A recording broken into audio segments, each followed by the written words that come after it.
Assalamualaikum warahmatullahi wabarakatuh. Selamat sore.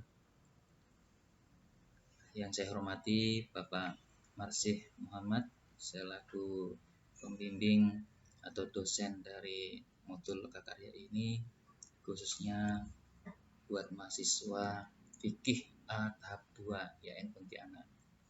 Semoga Bapak selalu diberikan kesehatan. Amin ya rabbal alamin. Di sini saya akan membuat tugas yang telah diinstruksikan oleh Bapak, yaitu tentang perangkat pembelajaran. Tugas 2, membuat pengembangan materi ajar dan model metode pembelajaran.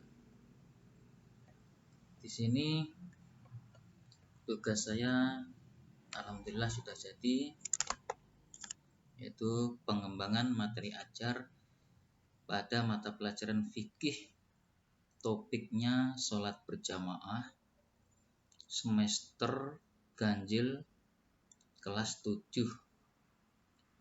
Nah, di sini kompetensi intinya saya ambil dari silabus, yaitu memahami pengetahuan faktual, konseptual, dan prosedural berdasarkan rasa ingin tahunya tentang ilmu pengetahuan, teknologi, seni, budaya terkait fenomena dan kejadian tampak mata. Tadinya ini adalah sebuah tabel kosong. Sekarang dalam tabel ini yaitu ada kompetensi dasar KD yang harus diisi, dijabarkan, dan indikator pencapaian kompetensi atau IPK-nya bagaimana, dan tujuan pembelajarannya, tujuan pembelajaran atau TP, dan materi ajar. Materi ajar dari RPP yang akan dibuat nantinya.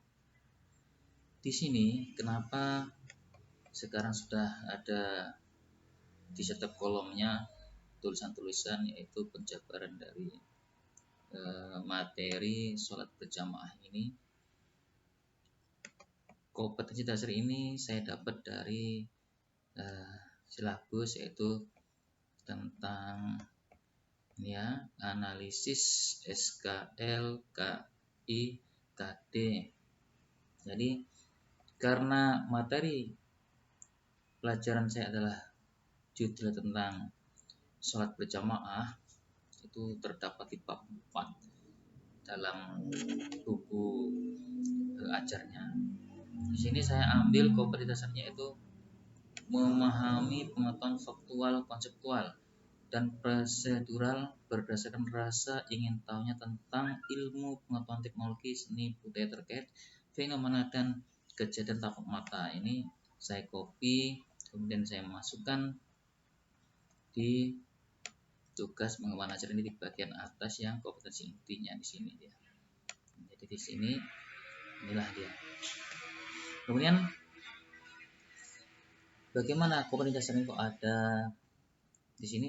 Juga saya ambil dari analisis SKL.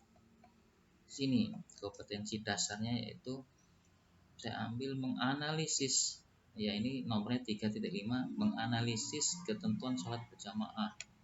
Ini saya copy, saya masukkan, saya pastikan di kompetensi dasar ini.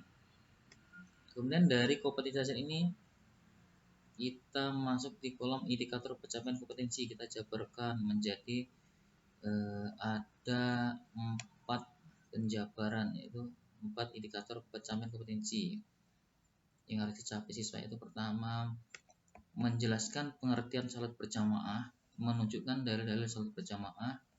3, menunjukkan manfaat sholat berjamaah. 4, menjelaskan syarat-syarat menjadi imam. 5, menjelaskan tata cara membuat shaf. 6, menjelaskan pengertian makmum masbuk. 7, menjelaskan ketentuan imam yang lupa. Ini juga saya ambil dari analisis SKL. Ini dia. Di sini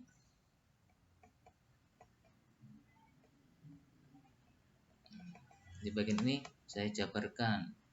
Itu tadi karena sholat berjamaah, yaitu KD-nya menganalisis ketentuan sholat berjamaah, saya ambil itu tentang menjelaskan pengertian sholat berjamaah, kemudian menyebutkan syarat-syarat menjadi imam, menyebutkan syarat-syarat menjadi makmum, menyebutkan manfaat sholat berjamaah. Ini saya kopikan ke tugas di bagian kolom indikator pencapaian kompetensi. Jadi menjadi 1, 2, 3, 4, 7 materi nantinya. Kemudian menuju ke kolom tujuan pembelajarannya. Setelah saya ambil kompetensi dasarnya, kemudian dijabarkan melalui indikator pencapaian kompetensi, terdapat 7 submateri. Kemudian di tujuan pembelajarannya tentulah pasti ada tujuan yang kita tujuan pembelajarannya, yaitu dalam tujuan pembelajaran ini saya jabarkan di sini dari indikator pencapaian kompetensi, yaitu menjelaskan pengertian sholat berjamaah. Saya jabarkan di tujuan pembelajaran menjadi setelah mengikuti bimbingan sholat berjamaah melalui ceramah, peserta didik dapat memahami arti tentang pengertian sholat berjamaah dengan jelas. Dan ini materi ajaranya nanti dalam RPP juga kita uraikan di sini tentang pengertian sholat berjamaah, nanti ada penjelasannya dalam materi. Kemudian yang kedua, dari indikator pencapaian kompetensi menunjukkan dalil sholat berjamaah. Tujuannya setelah mengikuti bimbingan sholat berjamaah melalui pengamatan buku, peserta didik dapat mengetahui hukum dan dalil sholat berjamaah dengan jelas. Ini kemudian materinya tentang dalil sholat berjamaah.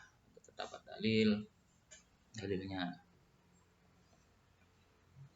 Kemudian lanjut lagi penjabaran dari indikator pencapaian kompetensi. Yang ketiga, menunjukkan manfaat atau keutamaan sholat berjamaah. Dalam tujuan pembelajaran ini saya jabarkan setelah mengikuti bimbingan sholat berjamaah melalui pengamatan video, peserta didik dapat mengetahui manfaat sholat berjamaah dengan baik dan benar. Dan di materi ajarnya tentang manfaat sholat berjamaah.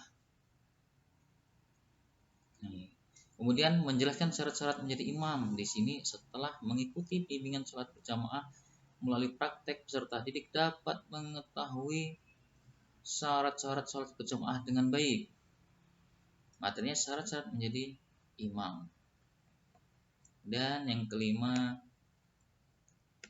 menjelaskan tata cara membuat shaf. Setelah mengikuti bimbingan sholat berjamaah melalui praktek, peserta didik dapat mengetahui tata cara membuat susunan shaf dalam sholat berjamaah dengan baik. Ini juga tata cara membuat shaf materinya. Yang keenam, menjelaskan pengertian makmum masbuk. Setelah mengikuti bimbingan, penjelasan ya, dan melalui praktek juga, peserta didik dapat mengetahui pengertian makmum masbuk dalam sholat berjamaah dengan baik.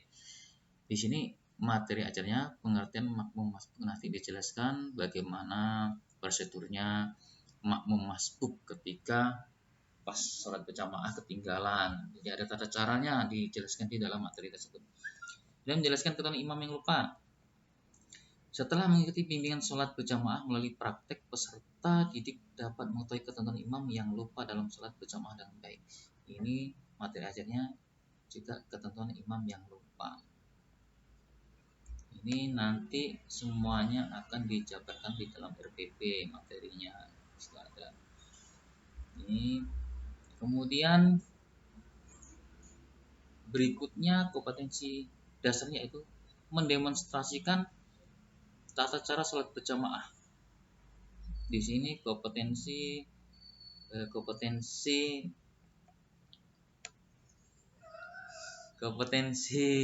pencapaian indikator pencapaian kompetensinya yaitu